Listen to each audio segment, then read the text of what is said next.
Olá pessoal, aqui é o Velgas. Hoje, dia 10 de agosto de 2026, 16 horas, horário de Brasília. Putin fortalece o FSB, ou seja, KGB, é a continuação da KGB, o FSB, e esmaga elites. O ditador adota também uma estratégia de guerra infinita fazendo isso. Ele decidiu que não vai acabar com a guerra, seja qual for o cenário. Ele tem seus planos e ele, junto com a KGB, que está fazendo isso. Quem governa a Rússia é a KGB e Putin. Mas Putin é a KGB. Ele foi chefe da KGB. Se eu não me engano, ele entrou entre 15 a 16 anos, ele entrou na KGB. Aí foi galgando postos, ele fez curso de oficiais da KGB e virou até chefe da KGB antes de ser presidente. E ele, com isso, está adotando uma estratégia de guerra infinita. Ele não quer acabar com a guerra. E a repressão no Kremlin, ela coloca pessoas importantes, né, no cenário nacional e internacional russos na lista de procurados. O Pavel Durov, que eu já tinha comentado num outro vídeo, que ele é o criador do Telegram, ele mora em Paris e ele está na lista de procurados pelo FSB. O que é uma coisa grave, ele não pode entrar mais na Rússia, senão ele será preso e não sai mais. Tal como fez o Navalny, saiu morto para o cemitério. Ele estava na Alemanha para ser tratado, eles até permitiram que ele fosse, foi curado, mas voltou. Voltou, foi preso. A mulher dele ficou e a filha também. Senão seriam presas também. E ele foi terminar no cemitério. A hora que ele saiu, a liberdade dele foi para baixo da terra. A Rússia está ficando, talvez até pior que Stalin, em termos para a população, né? Pior que no tempo de Lenin. Nesse último vídeo de hoje, né, eu quero desmascarar aqui a nova jogada ditatorial de Vladimir Putin. Vou mostrar para vocês, isso ninguém está contando e talvez demore para contar, ou só vai contar na hora que ficarem muito claros o que está acontecendo, embora aqui está claro. Na Rússia está claro, para muitos europeus está claro. Ele quer essa jogada ditatorial de Vladimir Putin é para expandir os poderes de quem? Do FSB, KGB, né? E colocar as elites moderadas russas sob vigilância absoluta, os oligarcas. Quem for moderado, já achar que a guerra tem que terminar, que parece que é uma certa maioria, se não todos, ou eles mudam de ideia, vou ter que dar um jeito de sair da Rússia. Porque ali não vai ter espaço para eles. E acho que a tendência aí é ele voltar a estatizar as empresas e esses oligarcas, esses empresários vão perder tudo que tem. Eu, se fosse um deles e tivesse dinheiro lá fora, a primeira coisa ia ter que dar um jeito de sumir. Agora está ficando mais difícil, mas sumir para o exterior. Então vamos revelar aqui os detalhes por trás do indiciamento internacional de Pavel Durov também, vou dar mais detalhes, né? Criador do Telegram e os bastidores da estratégia russa de prolongar os combates indefinidamente para evitar cobrança de resultados. Vocês veem essa estratégia do Putin, vocês vão ver, não vou dar nenhum Spotify aqui. Peço a você que não é inscrito, inscreva-se no canal, deixe o seu like, é um like de apoio ao canal, compartilhe este vídeo com seus amigos e comente abaixo o que você pensa sobre essa decadência, que é uma decadência isso, na minha opinião, da Rússia e do regime do ditador Vladimir Putin. A Rússia ela cresceu depois da ruptura da URSS, União das Repúblicas Socialistas Soviéticas, e agora ela está em decadência de novo. Acho que vai voltar muito atrás do que era a União Soviética. Muito pior. Então Putin fortalece o FSB, como eu anunciei no início, e esmaga o ditador. Vou começar por aqui. O ditador russo Vladimir Putin iniciou uma ampla reestruturação interna ao conceder poderes extraordinários aos oficiais de alta patente do FSB. Ganharam mais poderes, já vamos ver. Essa medida do ditador visa estabelecer um controle social e corporativo extremamente rígido, social e corporativo, né, sobre toda a sociedade e o ambiente de negócios. Essa guinada centralizadora gerou uma onda de profunda preocupação e pânico entre os membros da elite econômica russa. Investigações detalhadas publicadas pela agência Bloomberg apontam que o chefe do Kremlin, o ditador, governou o país mantendo um equilíbrio forçado. Isso eles estão... Bloomberg apontou para isso. Então, já existe os analistas que têm credibilidade no exterior, essas publicações internacionais também, já estão analisando isso também. Não sou uma ilha, não sou isolado nisso. Esse balanço político ocorria entre as alas mais radicais da segurança e a chamada elite moderada focada na gestão macroeconômica.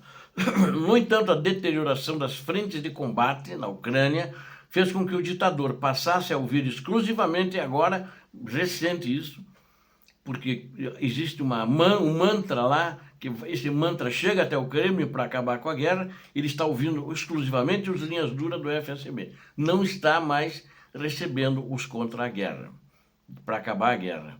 Fontes internas confirmam que os poderes operacionais da agência de inteligência crescem de forma descontrolada enquanto tecnocratas perdem influência. A agência de inteligência que eu me referi é o FSB, tá?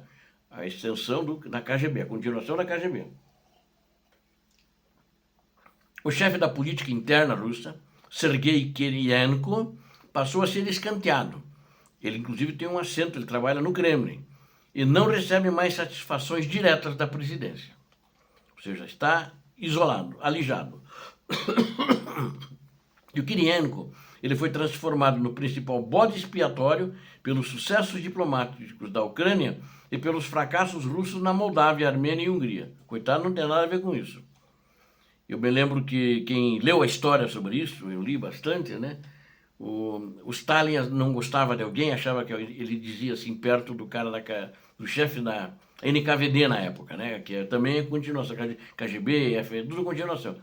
Eu acho que fulano está tramando contra mim, o Stalin dizia, e o chefe da NKVD ouvia.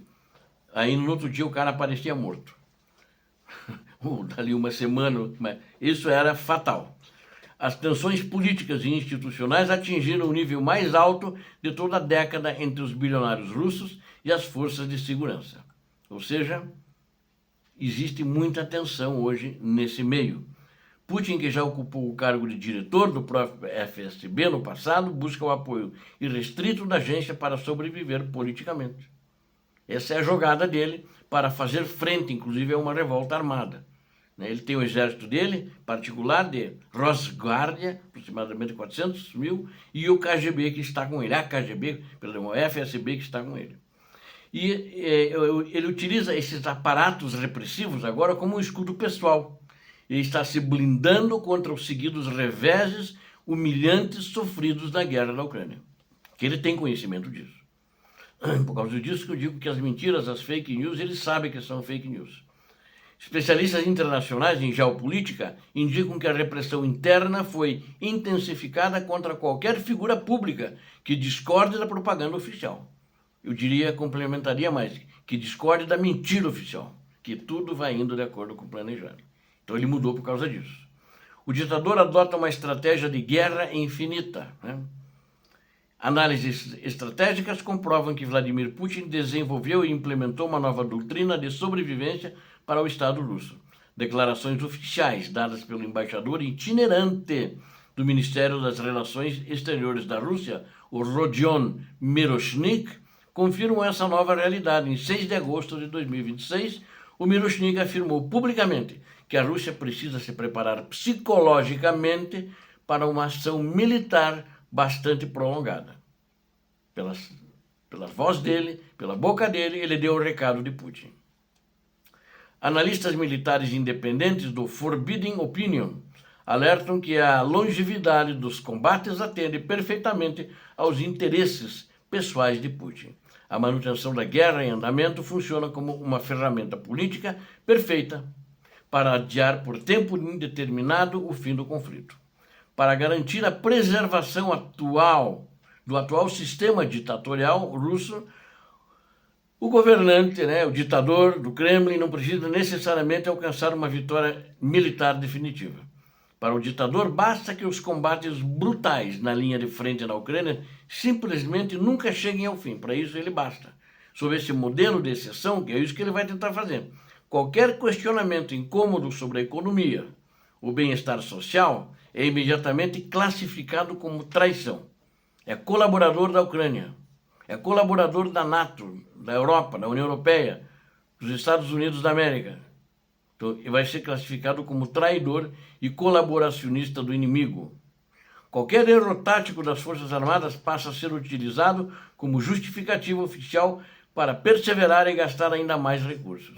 A conquista de uma vitória definitiva é vista como algo perigoso pelo Kremlin, pois exigiria a apresentação de resultados práticos para a população.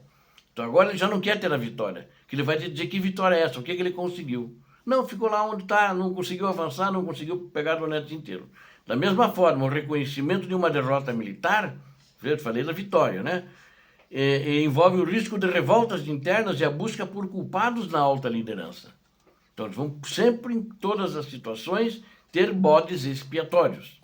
A situação de instabilidade permanente é altamente vantajosa para Putin, pois permite prometer anualmente um momento decisivo que nunca chega. Ele está prometendo tomar Donbass há 4 anos, ele está prometendo tomar a Ucrânia há 4 anos e meio, Kiev, né? E nunca chega a isso. Nunca chega e cada vez ele tem mais perdas. Chegou ao ponto de estar destruída a economia da Rússia. A nova estratégia de comunicação do Kremlin visa anestesiar a população para que os cidadãos russos esqueçam que a vida sem guerra é possível.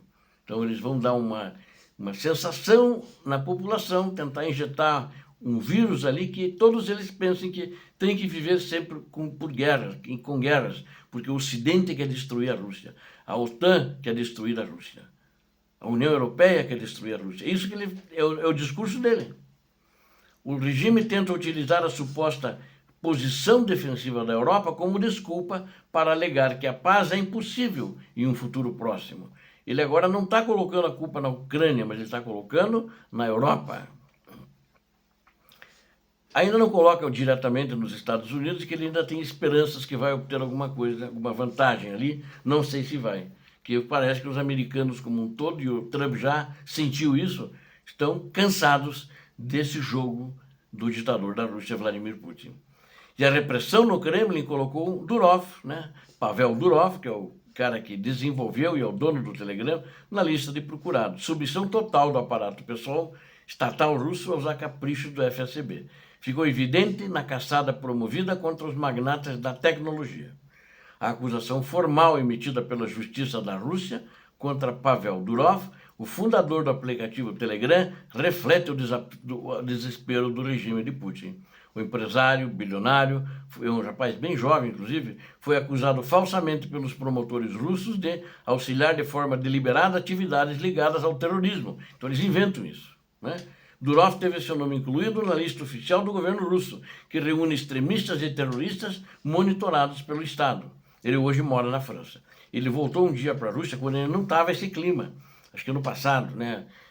Mas estava um clima já começando a ficar pesado. Ele foi preso, foi interrogado, soltaram ele, ele deu um jeito de tirar o time da Rússia de novo. Acho que da França não sai mais. Posteriormente, o fundador da plataforma de mensagens foi inserido na base de dados de procurados internacionais pelas agências russas. Esta movimentação agressiva comprova que o FSB não tolera canais independentes de comunicação que escapem da censura cibernética do Kremlin. A perseguição contra líderes tecnológicos demonstra que o regime prefere isolar o país do que permitir o livre fluxo de dados reais sobre o conflito. Para concluirmos aqui, a transformação da Rússia em um Estado puramente policial, controlado pela FSB, escancara a fraqueza estrutural do regime do ditador. E isso já é uma realidade. Já não é que vão caminhar, vão aprofundar mais isso, mas isso já é uma realidade. Ao adotar a tática covarde da guerra infinita, para não ter que prestar contas de seus fracassos, o ditador destrói o próprio futuro econômico da Rússia. Por enquanto, vai voltar à União Soviética. Eu acho que o começo vai ser muito pior. Enquanto o Kremlin se afoga em paranoia, expurgos de aliados e censura digital, a Ucrânia demonstra para todo mundo que sua luta é pela liberdade, está resistindo com a bravura e quebrando as engrenagens de uma ditadura que desmorona por dentro e que não vai perder essa guerra. A causa dela é mais nobre que a causa do ditador Vladimir Putin, que está, inclusive, enterrando a Rússia, enterrando o seu próprio povo.